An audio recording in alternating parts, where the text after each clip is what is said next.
Oh no. Monkey Tsunami! It's back! Super Robot Monkey Team Hyperforce Go! Closer Look, Episode 2. Sorry this has been so long in the making. Heck, as it is, I'd like to say that I'm getting back to this because I'm a responsible adult, but... well, to be honest, my internet's down. Again. I'm starting to wonder if I'll only get these done when my internet's down. I hope not. But anyways, Episode 2 starts with us going to Skeleton King's floating fortress to find him plotting his latest evil scheme against the Hyperforce using... how come the show has cooler toys than us? Okay, it's seriously, it's like impossible to find toys out here in the real world, and we see all these little plush toys and little action figures and stuff of them in this show all the time. All I have is my little Sparks and Nova action figures, and the talks don't even work anymore. The batteries are, like, dead, and I tried new batteries, it didn't work, and yeah. Anyway, Sugazoom City is boiling up, and the Hyperforce decides to go and take a swim at a local creek, only to find that the entire thing is empty for a moment until a quake suddenly brings a lot of warm water up to the surface. Everything seems to be fine now, and the majority of the team is enjoying themselves, but Sparks and Chiro don't seem to be so enthused. Turns out, while neither one is willing to say it, both of them actually have a fear of water. Yep, it's time for the obligatory Let's Tell Kids How to Face Their Fears episode! Hooray! But before either one of these dweebs can admit to being afraid, the tremors get worse and start to create flooding around the city, which the team has to deal with. Like a lot of pilots, Chiro's girl is stuck pretty much to the main cast. But now that we're on episode 2, the story starts to world build, including showing us some of the civilians who will become regulars in the background of the show. So you've got Mr. Jeepers and his owner, a girl with a holographic ice cream cone, and these two girls who cling to each other melodramatically every time there's an emergency. After that, Sparks utters a line that will be used in fan fictions for the rest of eternity.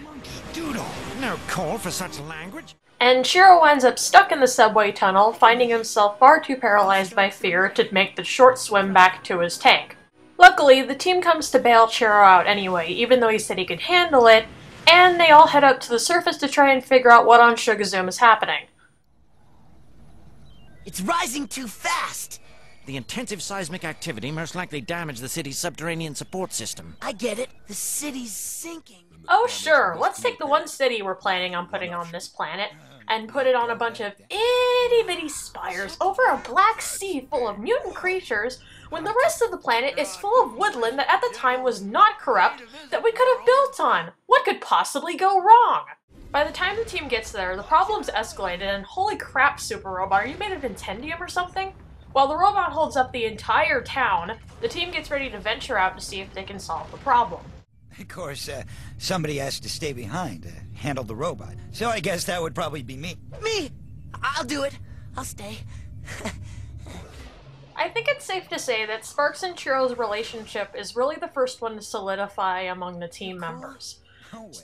Chiro is very much the younger brother to Sparks' older brother, and while Sparks is protective of pretty much everybody, it especially shows with Chiro when Chiro's feeling insecure or afraid of things. He gets over his fear for Chiro's sake and heads out with the rest of the group. But after they run into the Big Teeth, we have one of the first genuinely creepy scenes in the Monkey Team series. Whoa! That you, Nova? Real cute. Almost had me going. Guys, I think I found the Big Teeth. Get away! Oh no! No! The team starts getting picked apart one by one, and the combination of the monitor and some really good voice acting by Tom Kenny makes this seem legitimately disturbing. Chiro! Help us! I can't help. I can't swim.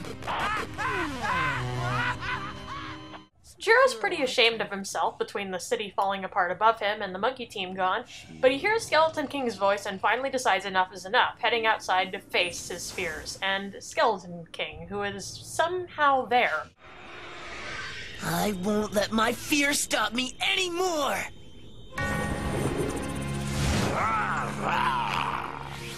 Meanwhile, the team is still trying to contact Chiro, and it turns out Sparks isn't the only one of them who already knew Chiro was afraid of water. It ain't coming.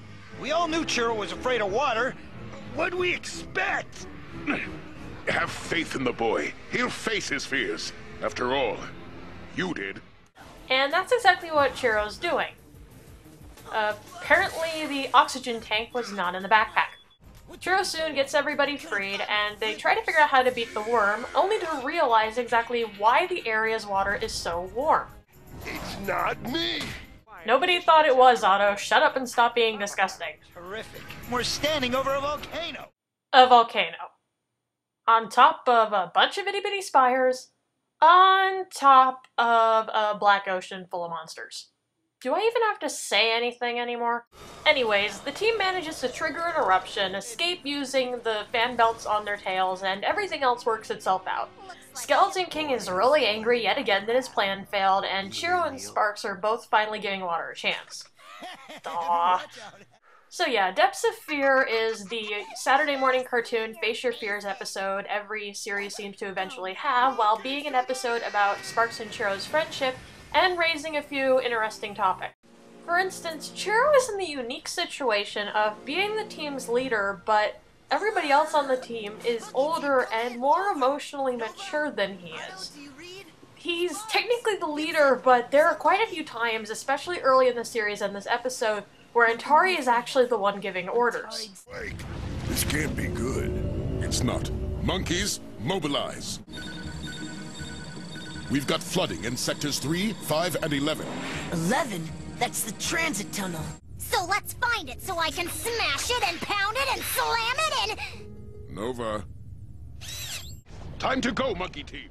But Chiro is never babied or even questioned by the team, even when it's something as crazy as, hey guys, let's attack a volcano.